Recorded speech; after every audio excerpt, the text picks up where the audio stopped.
My wife demanded I send my 7-year-old daughter to boarding school so we could focus on our real biological family. When I refused, she gave me an ultimatum: choose between her and my child. So I made my choice.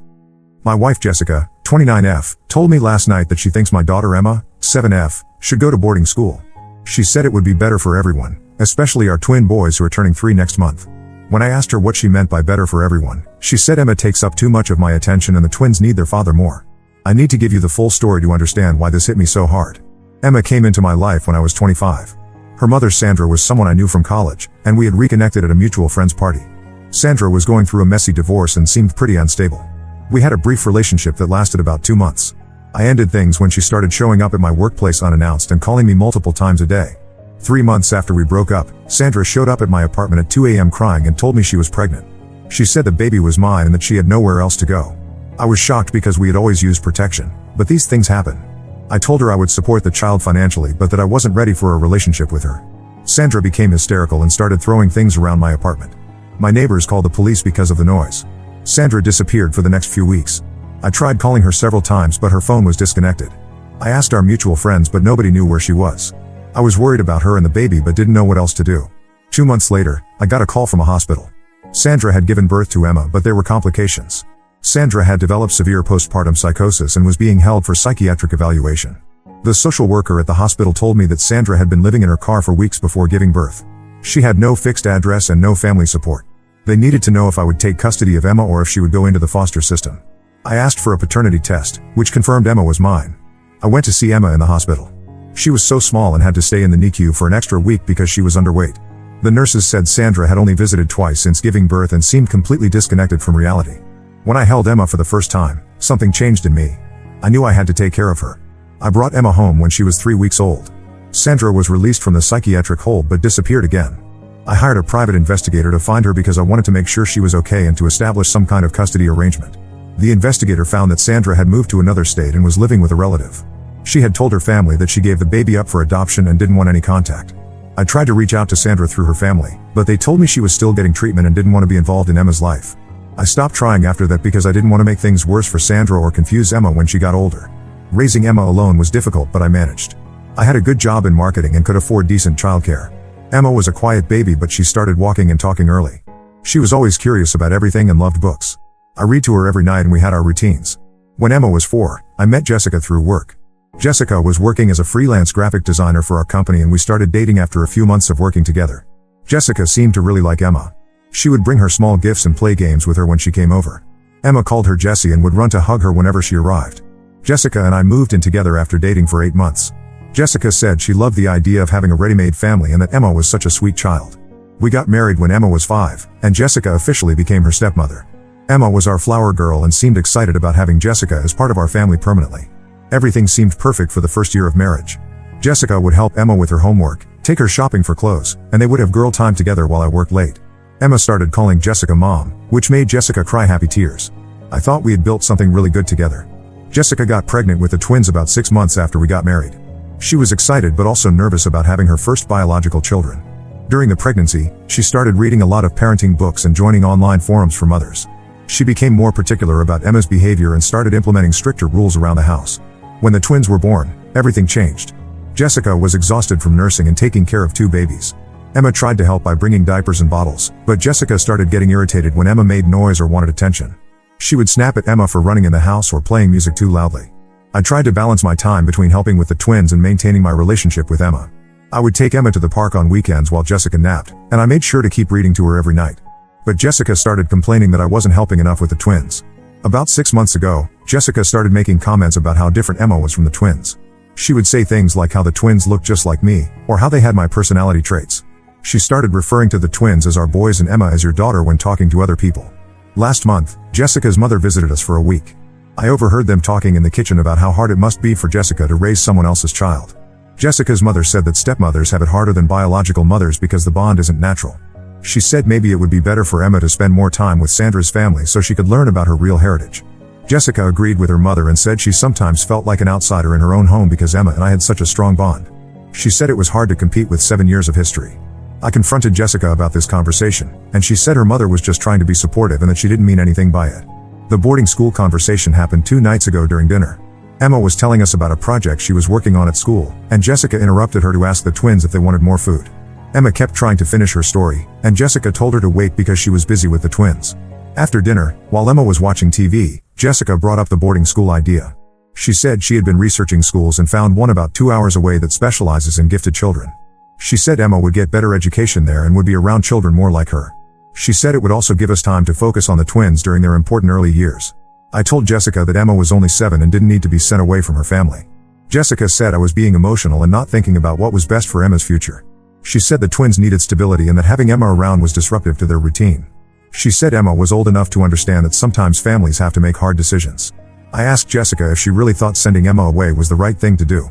Jessica said she had been thinking about it for months and that it would benefit everyone. She said Emma would get a better education, the twins would get more attention, and we could focus on being a proper family unit. That's when I realized Jessica had been planning this for a while. She had researched schools, talked to her mother about it, and made up her mind without really including me in the process. She had presented it as a suggestion, but it was clear she expected me to agree. I told Jessica I needed time to think about it, but I already knew there was no way I would send Emma to boarding school. Emma has been through enough disruption in her short life, and I wasn't going to add to it by sending her away from the only stable home she's ever known. Jessica got upset and said I always chose Emma over our marriage. She said she had tried her best to be a good stepmother but that it was impossible when I always put Emma first. She said she couldn't keep pretending that raising someone else's child was the same as raising her own children. I didn't know what to say to that. Jessica went to bed early, and I sat up thinking about how we got to this point. Emma came downstairs around 9 p.m. and asked me if everything was okay because she heard raised voices. I told her everything was fine and read her an extra story before bed. Now I'm sitting here at 2 a.m. trying to figure out what to do. I love Jessica, but I can't send Emma away to make our marriage work. Emma didn't choose this situation, and she deserves to have her father in her life. Jessica knew Emma was part of the deal when we got married, and I thought she genuinely cared about her. I'm worried about what this means for our family. The twins are too young to understand what's happening, but Emma is smart and she's starting to pick up on the tension. I don't want her to grow up feeling unwanted or like she's a burden. I don't know if this is something we can work through or if this is the beginning of the end of my marriage. Jessica seems to have made up her mind about what she wants, and I know what I can't compromise on. I just never thought it would come to choosing between my wife and my daughter. Update 1: I wanted to update everyone on what happened after my last post. The situation got much worse before it got better, and I learned some things about Jessica that I wish I had known earlier. The day after I made my post, Jessica brought up the boarding school idea again. This time she had printed out brochures and applications. She had even contacted 3 different schools and scheduled virtual tours. She showed me the materials over breakfast while Emma was getting ready for school. Jessica explained that she had spoken to the admissions director at one school, and they had an opening for the spring semester. She said we could visit the campus the following weekend and that Emma could start after Christmas break. She had worked out all the details including transportation and holiday schedules. I told Jessica again that I wasn't comfortable sending Emma away. Jessica got frustrated and said I wasn't even willing to consider what might be best for Emma's education. She said the schools had better resources than our local elementary school and that Emma would thrive in a more challenging environment. When Emma came down for breakfast, Jessica showed her the brochures and started talking about how exciting it would be to live at a school with other smart kids. Emma looked confused and asked if she had done something wrong. Jessica quickly said no and that this was about giving her better opportunities. Emma asked me if she had to go to the boarding school. I told her nobody was making her go anywhere and that we were just looking at options. Jessica gave me a look that clearly showed her displeasure, but I wasn't going to lie to Emma about something this important. That afternoon, I got a call from Emma's teacher asking if everything was okay at home. She said Emma had been quiet and distracted in class and had asked her if children could choose where they lived. The teacher was concerned that Emma might be dealing with some family stress. I assured the teacher that everything was fine and that we were just exploring some educational opportunities. But I realized that Emma was more aware of what was happening than Jessica and I had thought. Children pick up on tension even when adults think they're hiding it well. That evening after Emma went to bed, Jessica and I had our first real argument about the boarding school situation. Jessica accused me of undermining her in front of Emma and said I was confusing the child by not presenting a united front. She said married couples should make decisions together and that I was treating her like her opinion didn't matter. I told Jessica that I had listened to her opinion, but that I disagreed with it. I said sending Emma away wasn't something I could compromise on, and that I thought it would be harmful to Emma's emotional development. Jessica said I was being stubborn and that I wasn't considering the impact on our marriage or the twins. The argument escalated when Jessica said that Emma would eventually choose to live with Sandra anyway, so it would be better to prepare her for independence now. She said most children from broken homes end up seeking out their biological parents when they get older, and that I was setting myself up for disappointment. I was shocked that Jessica would say something like that. I told her that Sandra had made it clear she didn't want to be part of Emma's life, and that Emma considered our home her real home. Jessica said I was being naive and that blood relationships always win out in the end. That weekend, Jessica arranged for her mother to babysit the twins while we visited one of the boarding schools. I agreed to go because I wanted to understand what Jessica was thinking, but I made it clear that I was just gathering information. The school was actually quite impressive. They had small class sizes, excellent facilities, and a strong academic program. The admissions director explained their philosophy and showed us the dormitories and classrooms. Emma seemed interested in some of the activities they offered, particularly their library and art studio. During the tour, I noticed Jessica asking detailed questions about visiting schedules and holiday breaks. She seemed particularly interested in their policy about mid-semester withdrawals and whether parents could extend stays if needed. I found it odd that she was asking about extending stays when we were supposedly just exploring options. On the drive home, Emma fell asleep in the backseat. Jessica started talking about how perfect the school would be for Emma and how happy she seemed during the tour. She said Emma would make friends with children from similar backgrounds and wouldn't feel different or out of place. I pointed out that Emma had never said she felt different or out of place at home or at her current school. Jessica said that was because Emma didn't know any different, but that she would appreciate having more opportunities when she got older. The conversation took a strange turn when Jessica started talking about how much easier our home life would be with just the twins. She said we could establish better routines, take family vacations more easily, and focus on the twins' development without distractions. She said Emma would visit during holidays and summers, so it wasn't like we were losing her permanently. I realized that Jessica had already decided to send Emma away and was just trying to convince me to agree. She wasn't exploring options or considering what was best for Emma. She had made up her mind and expected me to go along with it. When we got home, Jessica's mother made comments about how grown-up Emma was getting and how independent she seemed. She said some children were just naturally suited for boarding school and that it might be good for Emma to spread her wings. I could tell this conversation had been planned. That week, I started paying closer attention to how Jessica interacted with Emma versus the twins. I noticed that she was much more patient with the twins when they made messes or were loud. When Emma spilled juice at breakfast, Jessica sighed heavily and made her clean it up herself. When one of the twins spilled the same juice later that day, Jessica cleaned it up without comment and said accidents happen. I also noticed that Jessica had stopped including Emma in conversations about family activities. When we talked about weekend plans or upcoming holidays, Jessica would discuss what we were doing with the twins but wouldn't mention Emma unless I brought her up specifically. The breaking point came the following Thursday. I came home from work to find Jessica packing a suitcase in Emma's room. She said she had spoken to the boarding school and they could accommodate Emma for a trial week to see how she liked it. She had planned to take Emma there that weekend without discussing it with me first.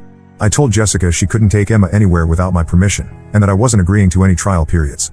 Jessica said she was trying to make the transition easier for everyone and that I was being unreasonable.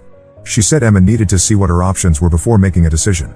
I pointed out that Emma was 7 years old and couldn't make decisions about her living situation.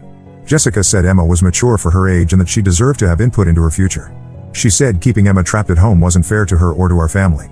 That's when I realized Jessica had been planning this for much longer than she had admitted. She had contacted the school, arranged for Emma to stay there, and packed her belongings without telling me. She wasn't asking for my opinion anymore. She was informing me of her decision. I told Jessica to stop packing and that Emma wasn't going anywhere. Jessica started crying and said I didn't understand how hard it was for her to try to be a mother to someone else's child while taking care of her own babies. She said she had tried her best but that it wasn't working.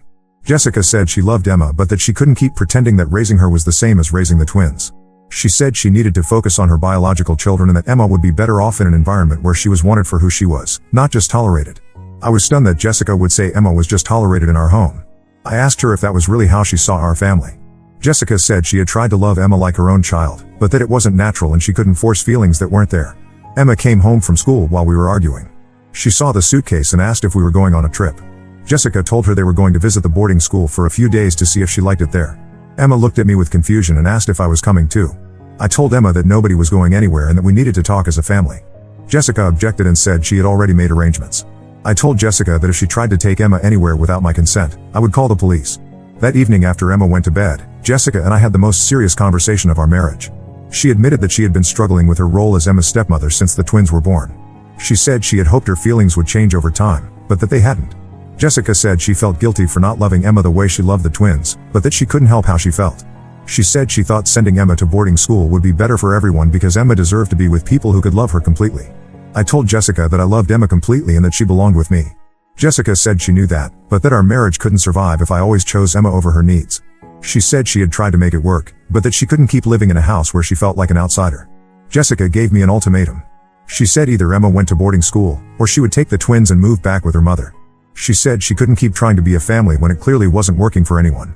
I told Jessica I needed time to think about everything she had said. She agreed to wait 1 week for my decision, but said she wouldn't change her mind about needing Emma to go to boarding school. I spent that week thinking about what kind of life Emma would have if Jessica resented her presence. I also thought about what kind of marriage I would have if I sent Emma away to make Jessica comfortable. Neither option seemed acceptable to me. Update 2: I need to update everyone on what happened after Jessica gave me her ultimatum. The situation became much more complicated than I expected, and I learned some disturbing things about what had been going on behind my scenes. After Jessica told me I had 1 week to decide about boarding school, I decided to have an honest conversation with Emma about what was happening. I sat her down and explained that Jessica thought she might like to try going to a special school where she could live with other children during the week and come home on weekends. Emma asked me if I wanted her to go to the school. I told her that I wanted her to stay home with me, but that some people thought the school might give her better opportunities.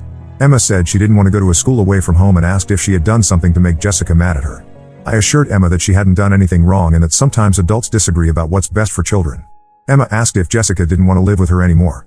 I didn't know how to answer the question without lying or hurting Emma's feelings. That weekend, while Jessica was out with the twins, I decided to look through Emma's things to see if I could find any signs of how this situation was affecting her. In her backpack, I found a notebook where she had been writing down things she could do to make Jessica like her more. The list included things like being quieter in the mornings, helping more with the twins, not asking for help with homework, and cleaning her room every day without being asked. At the bottom of the page, she had written that maybe if she was really good, Jessica wouldn't want to send her away. I was heartbroken to realize that Emma knew what was happening and was trying to change herself to fix the situation. I had thought we were protecting her by not discussing the boarding school issue in front of her, but she had been listening to our conversations and drawing her own conclusions. That evening, I told Jessica about Emma's notebook. Instead of being concerned, Jessica said it showed that Emma was aware of the tension in our house and that sending her to boarding school would remove her from a stressful environment. She said Emma would be happier somewhere where she didn't feel like she had to earn her place in the family. I pointed out that Emma felt like she had to earn her place because Jessica had been treating her differently than the twins. Jessica denied this and said she treated all the children fairly. When I gave specific examples of different treatment, Jessica said I was looking for problems that didn't exist. On Tuesday of that week, I got a call at work from Emma's school. The principal said Emma had been having some behavioral issues lately and wanted to schedule a meeting with both parents. She said Emma had been getting into arguments with other children and seemed more aggressive than usual. When I told Jessica about the call, she said it proved that Emma was struggling and needed a different environment. She said the boarding school would have better resources to help Emma with whatever problems she was having. The meeting with the principal was scheduled for Thursday. Jessica and I went together, and the principal explained that Emma had been telling other children that her stepmother didn't want her and that she might have to go away to school. She said Emma had gotten into fights when other children said mean things about her family situation. The principal asked if there were problems at home that might be affecting Emma's behavior. I explained that we were going through some family stress but that we were working on it. Jessica added that we were considering educational opportunities that might be better for Emma's needs. After the meeting, the principal pulled me aside and said she was concerned about Emma's emotional state. She said Emma had told her teacher that she was worried about being sent away and that she didn't understand why her family didn't want her anymore. The principal recommended family counseling to help Emma process whatever changes were happening. When I told Jessica about the principal's recommendation, she said counseling would just make Emma more confused about the situation. She said it would be better to make a clean decision about boarding school rather than dragging out the uncertainty. That Thursday evening, Jessica's mother came over to watch the twins while Jessica and I went out to dinner to discuss our decision. Jessica had chosen the restaurant, and I noticed she had reserved a private table in the back where we could talk without being overheard. During dinner, Jessica presented her final argument for boarding school. She had prepared a detailed plan that included Emma's academic schedule, visiting arrangements, and how we would handle holidays and summers. She had thought through every detail and presented it like a business proposal. Jessica said she had spoken to other parents who had sent their children to boarding school, and they all said it was the best decision they had made. She said the children were happier, more independent, and performed better academically. She said Emma would thank us when she was older. I asked Jessica what would happen if Emma was miserable at boarding school and wanted to come home. Jessica said there would be an adjustment period, but that Emma would adapt. She said children were more resilient than adults thought and that Emma would make new friends and find new interests. When I asked what would happen to our marriage if I refused to send Emma to boarding school, Jessica said she couldn't continue living in our current situation. She said she had tried for 2 years to make it work, but that it was affecting her mental health and her relationship with the twins. Jessica told me she had already spoken to a lawyer about custody arrangements for the twins if we separated. She said she wasn't threatening me, but that she needed me to understand how serious she was about needing Emma to go to boarding school. I realized that Jessica had been planning for this conversation for weeks. She had researched schools, spoken to other parents, consulted a lawyer, and prepared detailed arguments. This wasn't a discussion about what was best for our family. This was Jessica telling me what was going to happen. I told Jessica I needed the rest of the week to make my decision. She said she had already waited long enough and needed an answer by Sunday. She said the boarding school needed confirmation by Monday if Emma was going to start in January. When we got home, Jessica's mother asked how our dinner went. Jessica told her that we were still discussing details, but that things were moving in the right direction. I could tell they had talked about this situation before and that Jessica's mother was expecting Emma to go to boarding school. That weekend, I spent as much time as possible with Emma. We went to the park, played games, and read books together. Emma seemed to sense that something important was happening, but she didn't ask any more questions about boarding school. On Saturday night, after Emma went to bed, I found Jessica packing another suitcase. When I asked what she was doing, she said she was getting ready to take the twins to her mother's house on Sunday evening. She said she wanted to give me space to think about my decision without distractions. I realized Jessica was removing herself and the twins from the situation to force me to choose between Emma and my marriage. She was making it clear that I couldn't have both, and that she was prepared to leave if I didn't agree to send Emma away. On Sunday morning, Jessica loaded the twins into the car and told me she would be back Monday evening for my answer. She said she hoped I would make the right decision for everyone involved. Emma watched from the window as they drove away and asked when Jessica and the twins were coming back. I spent Sunday afternoon thinking about what kind of father I wanted to be and what kind of man I wanted to be. I thought about Emma's notebook and her list of ways to make Jessica like her. I thought about the principal's concerns and Emma's behavior at school. I thought about what my life would be like if I sent Emma away to make Jessica happy. By Sunday evening, I knew what my answer would be. I called Jessica and told her that Emma was staying home with me. Jessica said she was disappointed but not surprised. She said she would be back Monday to get the rest of her things and the twins' belongings. Jessica came back Monday evening with her mother and a moving truck. They packed up her clothes, the twins' furniture, and everything that belonged to them. Emma sat on the stairs watching them carry boxes out of the house. Jessica knelt down to say goodbye to Emma and told her she was sorry things hadn't worked out differently. Emma asked if she would see Jessica and the twins again. Jessica said maybe sometimes, but that they were going to live with Grandma now. After Jessica left, Emma asked if it was her fault that Jessica and the twins had moved away. I told her it wasn't her fault and that sometimes adults make decisions that children don't understand. Emma said she was sad that the twins were gone but glad that she didn't have to go to boarding school. That was 6 weeks ago. Jessica filed for divorce the following week, and we're working through custody arrangements for weekend visits with the twins. Emma asks about them sometimes, but she seems more relaxed now that the tension in our house is gone. I know I made the right decision, but it's been hard adjusting to being a single parent again. Emma and I have settled into new routines, and she's doing better at school now that she's not worried about being sent away. Update 3. I wanted to give everyone a final update on how things have been going since Jessica moved out with the twins. The divorce was finalized last month, and we've established a custody schedule that allows me to see the twins every other weekend. The first few months were difficult for everyone. Emma missed the twins and kept asking when they were coming home. I had to explain several times that they lived with Jessica and her mother now, but that we would still see them regularly. Emma seemed to understand but would sometimes set out toys for the twins when she forgot they weren't coming home. The custody visits have been awkward but manageable. Jessica brings the twins to a park halfway between our houses, and I spent Saturday afternoon with them. They're too young to understand why Daddy doesn't live with them anymore, but they seem happy to see me during our visits. Jessica and I don't talk much during these exchanges. She asks basic questions about how Emma is doing, but she doesn't seem particularly interested in the answers. I update her on Emma's school activities and achievements, but Jessica usually just nods and changes the subject to something about the twins. Emma comes with me to most of the custody visits. She loves playing with the twins and they remember her well. The twins call her Emma Sissy and get excited when they see her. These visits are actually the best part of our new arrangement because I can see that the twins haven't forgotten their connection to Emma. About 2 months ago, Emma asked if she could write a letter to Jessica. She said she wanted to tell Jessica that she was sorry if she had made her sad and that she missed her. I helped Emma write a simple letter expressing her feelings, and I gave it to Jessica during one of our custody exchanges. Jessica thanked me for the letter but said it might be better if Emma didn't write to her anymore because it could confuse the twins about their living situation. She said the twins were adjusting well to their new home and that bringing up their old house might upset them. I was disappointed by Jessica's response, but I wasn't entirely surprised. Jessica had made it clear that she wanted to move forward with her life and not look back at our time as a family. I explained to Emma that Jessica had received her letter and appreciated it, but that we should focus on our own family now. Emma's behavior at school has improved significantly since the household tension ended. Her teacher says she's more focused in class and gets along better with other children. Emma joined the school's art club and has made several new friends who come over for play dates. The house feels quieter with just Emma and me, but it also feels more peaceful. We've established routines that work for both of us, and Emma seems more secure now that she doesn't have to worry about being sent away. She still has her own room and all her belongings, and she knows this is her permanent home. I've had time to think about what went wrong in my marriage with Jessica. I realize now that Jessica probably never fully accepted Emma as part of our family, even though she acted like she did in the beginning. The stress of having her own biological children made it impossible for her to continue pretending that she felt the same way about Emma. I don't think Jessica is a bad person, but I think she was overwhelmed by trying to be a stepmother while raising twins. She probably genuinely believed that sending Emma to boarding school would solve our family problems. She couldn't see that it would have created different problems and hurt Emma in ways that couldn't be fixed. Emma and I have talked about what happened in terms she can understand. I've explained that Jessica loved her but felt like she couldn't take care of everyone at the same time. Emma seems to accept this explanation and doesn't blame Jessica for leaving. She sometimes says she wishes things could have been different, but she doesn't seem traumatized by the experience. The financial aspects of the divorce were straightforward since we had only been married for 2 years and didn't have many shared assets. I kept the house and my retirement accounts, and Jessica took her car and personal belongings. We don't pay each other any support since we both have good jobs and are responsible for our own children. I've started dating again recently. I met someone through Emma's school who is also a single parent. We've been taking things slowly and including our children in group activities rather than trying to blend our families too quickly. I've learned from my experience with Jessica that it's important to be completely honest about expectations and boundaries from the beginning. Emma likes my new friend and her daughter, but she's made it clear that she's happy with our family the way it is now. She's not looking for another mother figure, and she's protective of our time together.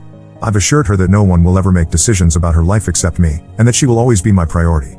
Looking back, I'm glad I chose to keep Emma with me rather than sending her to boarding school to save my marriage. Emma is thriving in her familiar environment with the security of knowing she belongs here.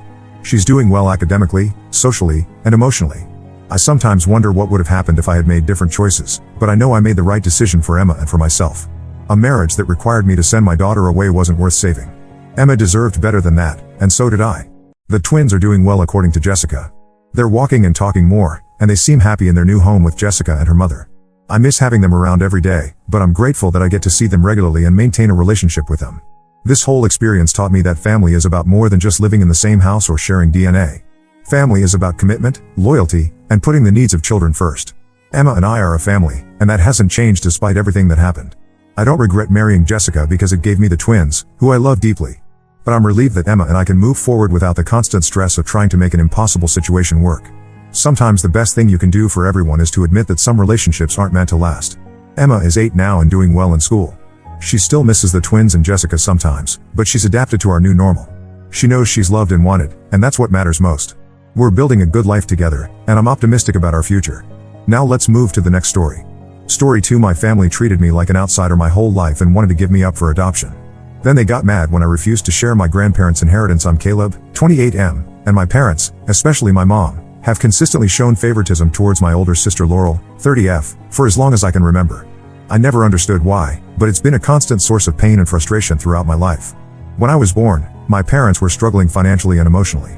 My dad had just lost his job at a local factory, and they were barely making ends meet with my mom's part-time job at a diner. My mom had severe postpartum depression after Laurel's birth, and when I came along just 2 years later, they felt overwhelmed. They made the decision to send me to live with my grandparents when I was just a few months old. I stayed with my grandparents until I was 7 years old. My grandparents lived in a small town about an hour away from my parents. They had a cozy 2-story house with a big backyard where I spent most of my childhood. My grandfather was a retired high school teacher, and my grandmother was a homemaker. They were patient, kind, and always had time for me. During those early years, I had no idea that my grandparents weren't my real parents. They provided me with a loving and nurturing environment, and I felt happy and secure. I remember spending hours in the backyard, helping my grandfather tend to his vegetable garden. He taught me about different plants and how to care for them. My grandmother would often bake cookies with me, letting me mix the dough and shape the cookies. These simple moments filled my early childhood with joy and a sense of belonging. However, as I grew older, things began to change. My parents would visit occasionally, explaining that they were my real parents and that my stay with my grandparents was only temporary. These visits were always confusing and emotionally draining for me. I didn't understand why these strangers were claiming to be my parents when I already had loving ones in my grandparents. I remember one particular visit when I was about 5 years old. My parents brought Laurel along, and I was excited to play with her. But Laurel seemed disinterested and clung to our mom the whole time. When I tried to show her my favorite toys, she knocked them out of my hands and started crying. Our mom immediately comforted her, shooting me a disapproving look as if I had done something wrong. That was one of the first times I felt the sting of favoritism, even though I couldn't fully understand it at the time. When I turned 7, my parents brought me back to live with them. I was excited at first, thinking I'd finally be part of a normal family. But reality quickly set in, and I realized how different life was going to be. My sister Laurel had always been the center of attention, and that didn't change when I arrived. One of the first things I noticed was that Laurel had her own room, while I had to sleep in a small converted storage space. It was barely big enough for a bed and a small desk. The walls were bare and there was only one tiny window near the ceiling. My parents said it was because Laurel needed her privacy as a growing girl, but it felt like another sign that I wasn't as important. Whenever I tried to decorate my tiny room or make it feel more like home, Laurel would complain about the noise or the smell of paint. My parents always sided with her. School was another area where the favoritism was glaringly obvious. When Laurel got good grades, my parents would throw small parties and shower her with gifts. I remember one time when Laurel got an A on a difficult math test. Our parents took her out for ice cream and bought her a new bike. When I brought home straight A's on my report card a few weeks later, I was lucky to get a pat on the back. They'd often say things like, "Well, of course you did well, you had all that extra help from your grandparents." It felt like they were diminishing my achievements. Extracurricular activities were no different. Laurel was into dance and theater, and my parents never missed a single performance. They'd sit in the front row, beaming with pride, often with bouquets of flowers ready to present to her after the show. When I joined the debate team in middle school, I was thrilled. I worked hard and made it to the state finals in my first year. I was so excited to show my parents what I could do, but neither of them showed up. Their excuse? They had already committed to attending one of Laurel's dance recitals that day. I remember standing on the stage, scanning the audience, hoping to see their faces, but they weren't there. My grandparents came instead, cheering louder than anyone else in the auditorium. As we grew older, the favoritism became even more pronounced. When Laurel graduated high school, our parents threw a massive party. They rented out a local community center, invited all our relatives and Laurel's friends, and even hired a DJ. The highlight of the party was when they presented Laurel with a brand new car, a shiny red convertible with a big bow on it. For my graduation 2 years later, I got a watch and a small family dinner at a local restaurant. When I mentioned feeling hurt by the difference in celebration, my mom brushed it off, saying, "Well, Laurel is the oldest. It's different for the first child." When it came time for college, the disparity in treatment reached new heights. Laurel got into her dream school, a prestigious private university known for its performing arts program. It was expensive, way beyond what our family could comfortably afford. But my parents were determined to make it happen. They took out loans, dipped into their retirement savings, and even asked relatives to chip in. They said no sacrifice was too great for Laurel's future. When it was my turn to apply for colleges, I had worked hard and gotten into a good state university with a partial scholarship. I was proud of my achievement and excited about the prospect of studying business. But when I asked my parents about financial support, they told me I'd have to figure out my own funding because they had already spent so much on education. They suggested I take out student loans or look for more scholarships. It was a harsh reality check that made me feel like my education and future were less valuable to them than Laurel's. Throughout all of this, my grandparents remained my strongest supporters. They attended every event they could, celebrated my achievements, and always made me feel loved and valued. They often tried to speak to my parents about their treatment of me, but it never seemed to make a difference. My mom would usually dismiss their concerns, saying they were overreacting or that they didn't understand the challenges of raising 2 children. Now, fast forward to the present. Despite the lack of support from my parents, I've managed to build a successful career. I graduated from college with honors, working part-time jobs to support myself through school. After graduation, I landed a job at a growing tech startup. Through hard work and determination, I've worked my way up to a management position. I'm proud of what I've accomplished, even if my parents don't seem to fully appreciate it. I'm engaged to an amazing woman, Rachel, 27F, who understands my family dynamics and has been incredibly supportive. We met at a local charity event 3 years ago and hit it off immediately. Rachel comes from a close-knit family and was shocked when she first witnessed how my parents treated me. She's been my rock, encouraging me to stand up for myself and reminding me of my worth when family interactions leave me feeling down. We're planning our wedding for next summer, and I'm excited to start this new chapter of my life with her. My grandparents recently informed me that they've decided to leave their entire inheritance to me. They explained that they've been watching how my parents have treated me over the years, and they feel that I'll need the financial support more than Laurel, given the lack of support I've received from my parents. They also mentioned that they trust I'll take care of them in their old age if needed, as I've always been close to them. When my parents found out about this, they were furious. They're demanding that I split the inheritance with Laurel, claiming it's only fair. They argue that Laurel has always been an integral part of the family and deserves an equal share. They've even gone as far as to threaten not to attend my wedding if I don't agree to their demands. My mom called me selfish and ungrateful, saying I was tearing the family apart over money. Laurel has also gotten involved, sending me angry text messages accusing me of manipulating our grandparents. She claims that I've always been jealous of her and that this is my way of getting back at her and our parents. It's frustrating because I've never done anything to harm Laurel. I've only ever wanted to be treated equally. I'm torn about what to do. On one hand, I feel like this inheritance is a form of justice for all the years of favoritism I've endured. It's not just about the money, but about finally feeling valued and prioritized by someone in my family. On the other hand, I don't want to cause a permanent rift in the family. Despite everything, they're still my family, and the thought of losing them completely is scary. Rachel thinks I should stand my ground. She argues that my parents and Laurel have never considered my feelings, so why should I prioritize theirs now? She believes that accepting the inheritance as my grandparents intended would be a way of honoring their wishes and the love they've shown me throughout my life. But I'm worried about the long-term consequences. What if this decision leads to me being completely cut off from my family? What if they make my grandparents' last years difficult by creating drama over this decision? And part of me wonders if sharing the inheritance would finally make my parents and Laurel see me as an equal member of the family. I'm at a loss and could really use some outside perspective. Am I wrong for wanting to keep the entire inheritance? Should I give in to my parents' demands for the sake of family peace? Or should I honor my grandparents' wishes and accept that this might mean the end of my relationship with my parents and sister? Any advice would be greatly appreciated. Update 1. Thank you all for your supportive comments and advice. I've taken some time to reflect on the situation and have some updates to share. After my last post, I decided to have a serious conversation with my parents about the inheritance and our relationship in general. I invited them over to my place, thinking a neutral ground might help keep things civil. I spent days preparing what I wanted to say, even writing down key points so I wouldn't get flustered or forget anything important. The day of the meeting arrived, and I was a bundle of nerves. Rachel gave me a reassuring hug before my parents arrived, reminding me that I had nothing to be ashamed of and that my feelings were valid. When the doorbell rang, I took a deep breath and opened the door. The moment they stepped inside, I could feel the tension in the air. My mom's lips were pressed into a thin line, and my dad looked uncomfortable, his eyes darting around the room as if looking for an escape. I invited them to sit down in the living room, offering them something to drink, which they declined. I started the conversation by expressing my desire to have an open and honest discussion about our family dynamics and the recent inheritance issue. I barely got 3 sentences in before my mom interrupted me. She launched into a tirade about how selfish and ungrateful I was being. Her voice rose as she spoke, her face flushing with anger. She brought up how they had sacrificed so much for me by letting me live with my grandparents during my early years.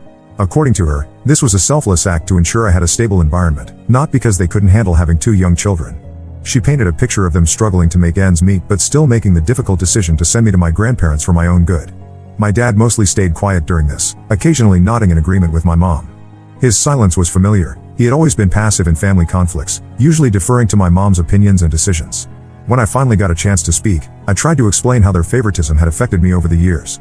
I brought up specific instances, the differences in our graduation celebrations, the disparity in support for our educations, the countless times Laurel's needs and wants were prioritized over mine. As I spoke, I could feel years of pent-up hurt and frustration pouring out. But they dismissed my feelings entirely. My mom went as far as to say that I was imagining things and that they had always treated Laurel and me equally. She accused me of being overly sensitive and reading too much into normal sibling dynamics. It was like she was rewriting our entire family history, creating a narrative where they had been perfect, loving parents to both their children. The conversation took an unexpected turn when I mentioned how they had funded Laurel's college education but left me to fend for myself. I thought this was a clear-cut example of their favoritism, one they couldn't possibly deny. But my mom's response shocked me to my core. She blurted out that the reason they hadn't helped me was that they had always viewed me as my grandparents' responsibility, not theirs. Her exact words were, "We only took you back when you were 7 because your grandparents insisted it was time for you to be with your real family. But in our hearts, you were always their child more than ours." I was stunned into silence. All these years, I had thought that living with my grandparents was a temporary solution to my parents' initial struggles. I had believed that deep down, they had always considered me their son, even if they didn't always show it. Finding out that they had essentially given me away and never really considered me their responsibility was devastating. The argument escalated from there. My parents demanded again that I split the inheritance with Laurel, arguing that she deserved it more because she had been a real part of the family all along.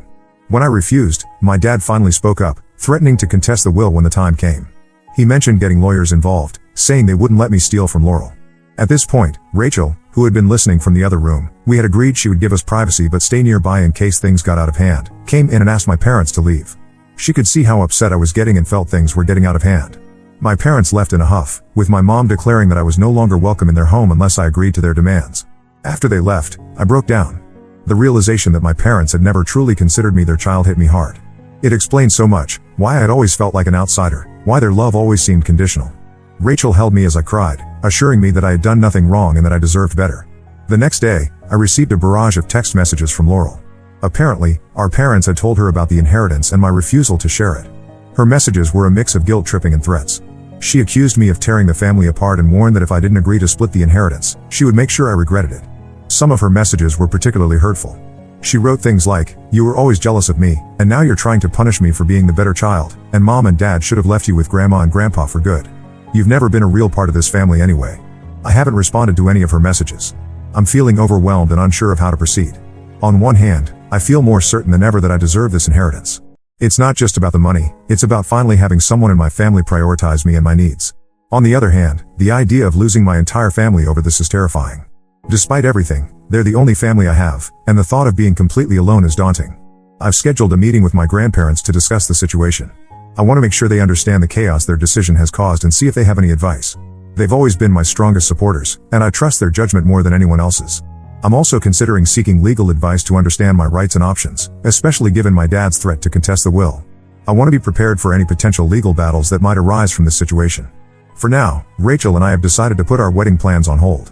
We feel it's best to sort out this family drama before we take that big step. The idea of walking down the aisle without my family there, or worse, with them attending but resenting me, is not how I want to start our married life. Rachel has been incredibly understanding and supportive through all of this. She keeps reminding me that we're a team and that whatever decision I make, she'll stand by me. I'm also considering therapy to help me process all of this. The revelation about my parents never truly considering me their child has reopened a lot of old wounds, and I'm struggling to cope with the emotions it's bringing up. I'll update again after I've spoken with my grandparents and possibly a lawyer. Thank you all again for your support and advice. It means more than you know to have people validate my feelings and experiences after years of being gaslighted by my own family. Update 2. It's been a few weeks since my last update, and I wanted to share some developments in the situation. I met with my grandparents as planned to discuss the inheritance situation and the fallout with my parents and sister. It was an emotional and eye-opening conversation that lasted several hours. We met at their house, the same one where I spent my early years. Being there brought back a flood of happy memories, which made the current situation feel even more painful in contrast. My grandmother had baked my favorite cookies, just like she used to when I was a kid, and the familiar smell filled the house. As we sat in their cozy living room, surrounded by photos of our family through the years, my grandparents listened attentively as I recounted my recent confrontation with my parents and the subsequent messages from Laurel. They were visibly upset to hear about how my parents had reacted, but they weren't entirely surprised. Then, they revealed some information about my early years that I had never known before. My grandfather, his voice steady but filled with emotion, began to explain. Apparently, when I was born, my parents had initially considered putting me up for adoption. They felt overwhelmed with Laurel, who was only 2 at the time, and weren't prepared for another child. My grandfather's eyes welled up with tears as he recounted how they had received a phone call late one night from my sobbing mother, saying she couldn't handle another baby and was thinking of giving me away. My grandparents, horrified at the thought of losing their grandson to strangers, stepped in and offered to raise me themselves. They had hoped that my parents would eventually want to be more involved in my life, which is why they encouraged them to take me back when I was 7. This revelation hit me hard. It explained so much about why I had always felt like an outsider in my own family. My grandparents apologized for not telling me sooner, saying they had hoped my parents would have stepped up and been better parents to me over time. They also reaffirmed their decision about the inheritance. My grandmother took my hand and explained that it wasn't just about making up for the lack of support I'd received from my parents, but also because they truly believed I would use the money responsibly and be there for them in their old age if needed. They expressed disappointment in how Laurel had turned out, mentioning that she often ignored their calls and rarely visited unless she needed something. My grandfather added that they had always seen the potential in me, even when my parents couldn't. He reminded me of all the times I had helped him in the garden, how quickly I had learned to read, and how I always tried to solve problems instead of avoiding them. "You've got a good head on your shoulders, Caleb," he said, "and a kind heart. We know you'll do right by this inheritance." After this conversation, I felt a strange mix of sadness and relief. Sadness for the family relationship I had always longed for but never truly had, and relief at finally understanding why things had always been the way they were. Following my grandparents' advice, I consulted with a lawyer about the inheritance situation. The lawyer, a kind-faced woman named Mrs. Torres, listened carefully to my story and reviewed the documents my grandparents had provided. She assured me that as long as my grandparents were of sound mind when making their will, it would be very difficult for my parents or Laurel to successfully contest it. However, she advised documenting any threats or harassment from my family members, just in case. She also suggested that my grandparents might want to include a letter of intent with their will, explaining their reasons for their decision, which could help deter any legal challenges. With this information, I've made some decisions. I'm going to respect my grandparents' wishes and accept the inheritance when the time comes. I won't be sharing it with Laurel. I've decided to go no contact with my parents and Laurel, at least for now. I've blocked their numbers and social media accounts. The constant guilt-tripping and threats were taking a toll on my mental health. Rachel and I have decided to move forward with our wedding plans, but we're opting for a small, intimate ceremony rather than the larger event we had initially planned. We'll be inviting my grandparents and close friends only. These decisions weren't easy to make, but I feel like they're necessary for my well-being and my future. The therapist has been helping me understand that it's okay to prioritize my own happiness and mental health, even if it means distancing myself from toxic family members. Rachel has been my rock through all of this. She's been patient when I've needed to talk things through for hours, and she's given me space when I've needed time alone to process. Her unwavering support has made me even more certain that she's the person I want to spend my life with. As for the wedding, we're planning a small ceremony in a local botanical garden. It's where Rachel and I had our first date, so it holds special meaning for us. My grandparents are thrilled to be involved, with my grandfather offering to walk me down the aisle and my grandmother helping with the flower arrangements. I know these decisions might seem harsh to some, but I feel like I need to prioritize my own well-being and future. I'm tired of feeling like I have to earn my place in a family that never really wanted me. Thank you all for your support through this difficult time. I'll update again if there are any significant developments. Update 3. It's been a few months since my last update, and a lot has happened. I wanted to share some final developments in this situation. First, Rachel and I got married in a small, beautiful ceremony last month. It was everything we hoped it would be, intimate, joyful, and filled with love. The botanical garden was in full bloom, providing a gorgeous backdrop for our vows. My grandparents were there, beaming with pride. My grandfather did indeed walk me down the aisle, and I'll never forget the moment he squeezed my arm and whispered, "We're so proud of you, son." My grandmother had outdone herself with the flowers, creating stunning arrangements that perfectly complemented the natural beauty of the garden. We had about 30 guests, close friends and a few family members from Rachel's side. The absence of my parents and Laurel was noticeable, but not in a negative way. If anything, it reinforced that we had made the right decision. The day was filled with genuine laughter, heartfelt toasts, and a palpable sense of celebration. It felt like a new beginning, surrounded by people who truly cared for us. About a week after the wedding, I received a letter from my parents. The envelope sat on our kitchen counter for 2 days before I found the courage to open it. With Rachel by my side, offering silent support, I finally read its contents.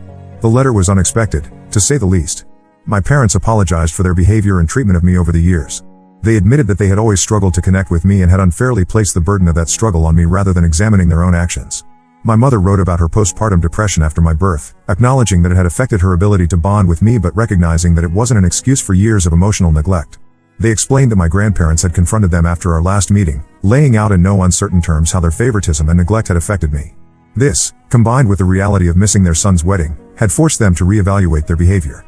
While the apology seemed sincere, they still expressed hope that I would reconsider sharing the inheritance with Laurel. This showed me that while they might regret their past actions, they still didn't fully understand the depth of the issue.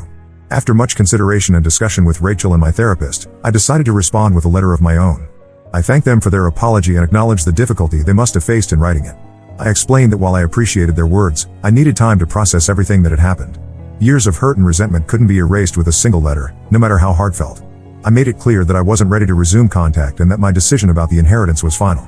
I also suggested that they seek family therapy to work through their own issues, especially concerning their relationship with Laurel and their understanding of fairness and equality in parenting.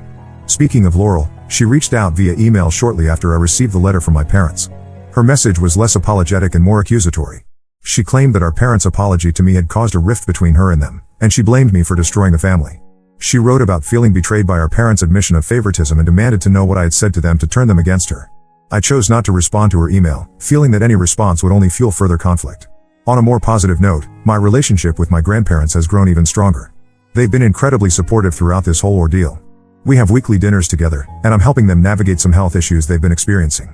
My grandfather was recently diagnosed with early-stage Parkinson's disease, and I've been accompanying him to doctor's appointments and helping research treatment options. It feels good to be able to care for them the way they cared for me. Rachel and I are doing well. We're settling into married life and talking about starting a family of our own soon.